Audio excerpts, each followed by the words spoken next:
Salut à tous et bienvenue pour ce nouveau numéro du JTech. Le JTech sur ZeroNet TV, chaque week-end, c'est toute l'actualité high-tech. Et l'actualité cette semaine, c'est la sortie du smartphone vedette de l'année, le Galaxy S5 de Samsung.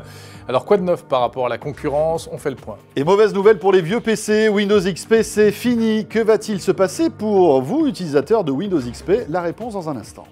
On terminera par un coup d'œil sur un smartphone pas banal, un smartphone équitable, une sorte de projet humanitaire, c'est le Fairphone. Le JTech, c'est le best-of des vidéos de la semaine sur ZeroNet TV. Soyez les bienvenus.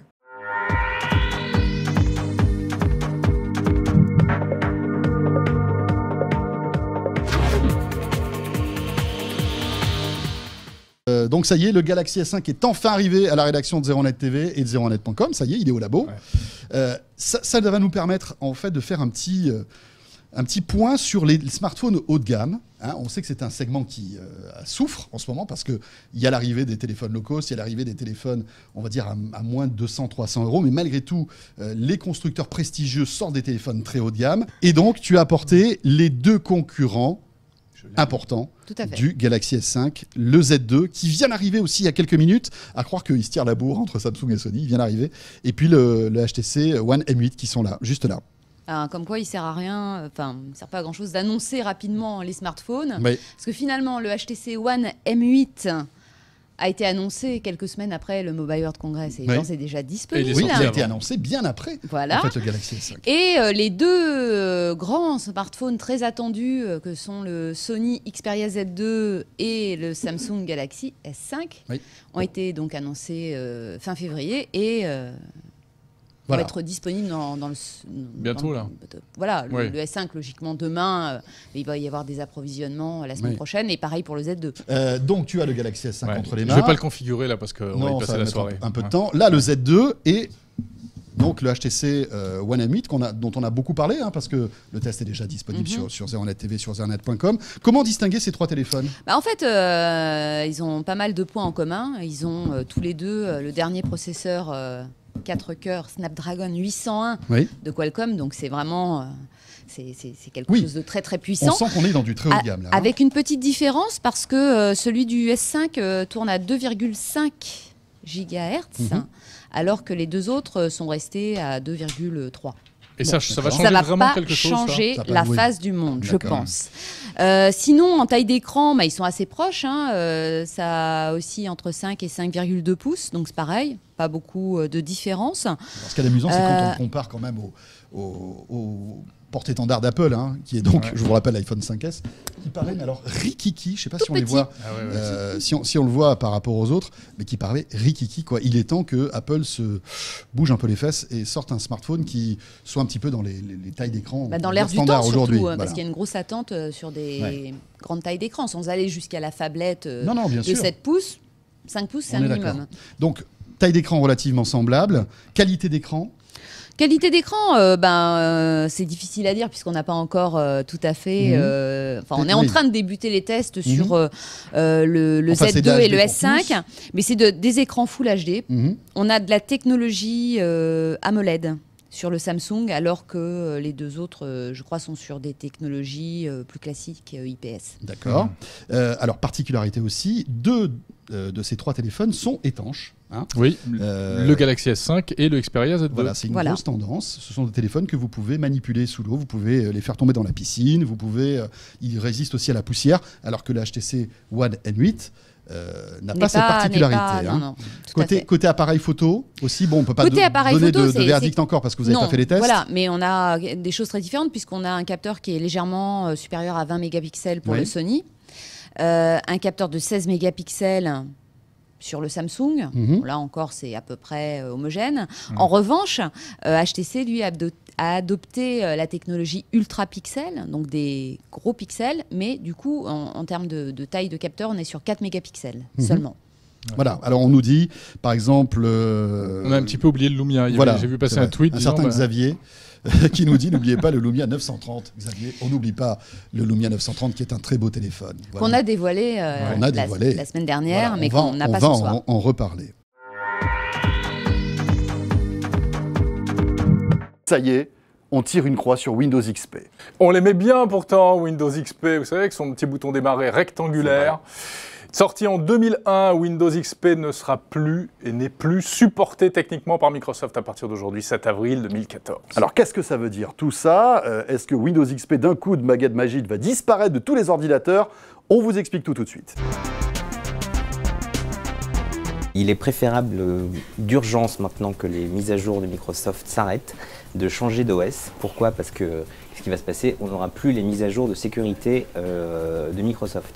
Autrement dit, il y a plein de failles qui vont être découvertes, plein de failles qui vont être exploitées par les pirates informatiques, et vous ne serez plus protégé sous XP pour ces failles. Donc, ce qui veut dire que quelqu'un va pouvoir s'introduire dans votre ordinateur et que personne ne sera là pour essayer de les corriger, ces failles, et surtout pas Microsoft. Si on a un ordinateur pas trop vieux, essayez Windows 7, qui est un OS beaucoup plus récent et surtout beaucoup plus assez léger en fait finalement, qui demande un peu plus de mémoire qu'XP évidemment, mais qui reste quand même assez léger et utilisable pour un PC qui n'est pas trop vieux. Pourquoi aussi il faut arrêter avec XP? Parce que XP c'est un système qui est très vieux, donc maintenant les OS ont énormément évolué, il y a plein de choses que vous ne pouvez pas faire avec XP, par exemple, un exemple tout bête c'est l'USB 3, si vous avez des périphériques USB 3, vous ne pourrez pas l'utiliser avec Windows XP.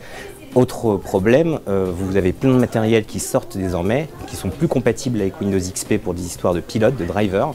Donc tous ces pilotes-là ne seront plus utilisables, donc vous ne pourrez pas les rendre compatibles votre nouveau matériel, une imprimante, que sais-je, que vous venez d'acheter parce que vous avez encore Windows XP.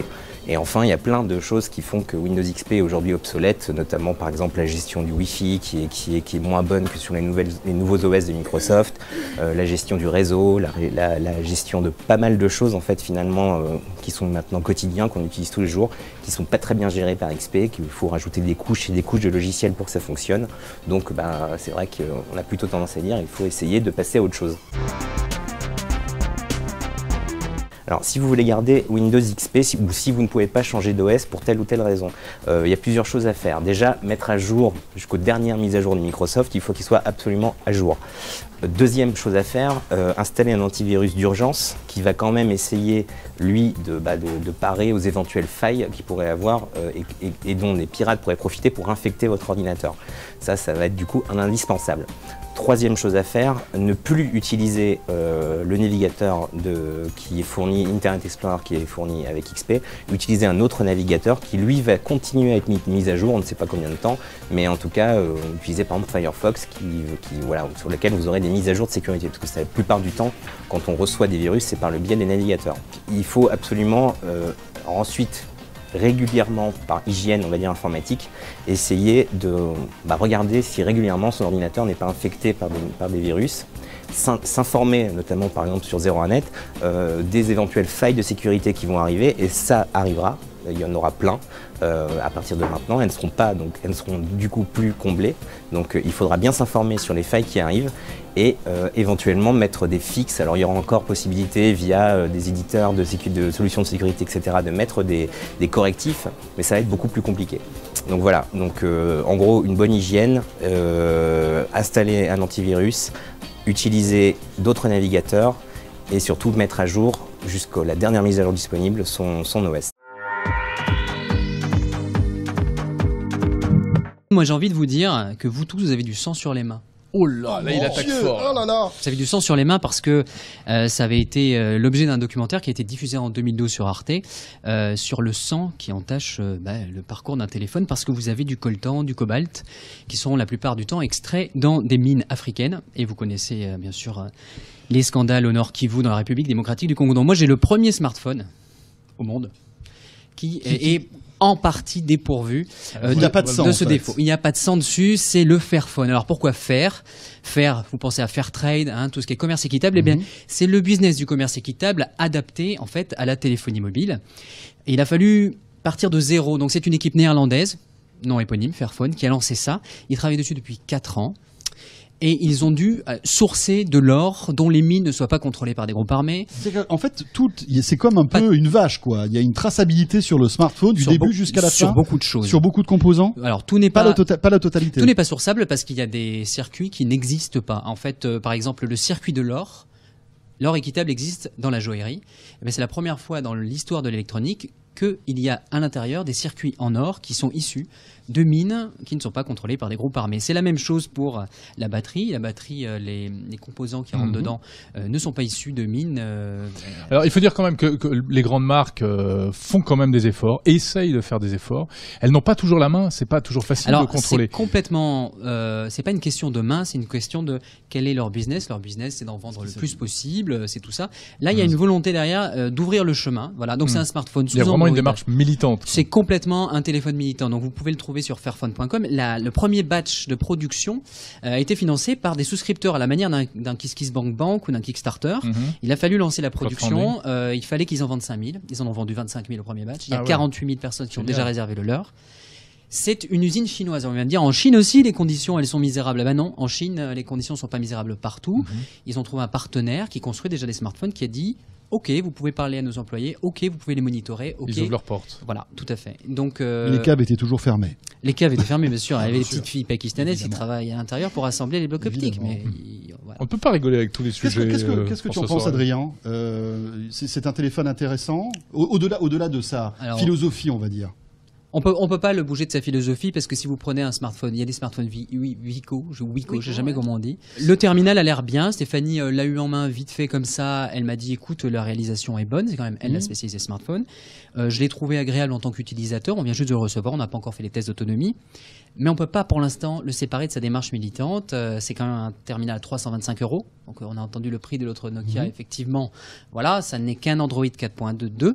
Mais c'est comme dans l'alimentation. Si on veut faire bouger les choses, en tant que consommateur, il faut devenir consommateur. Voilà. D'accord. Donc il faut manger bio et acheter.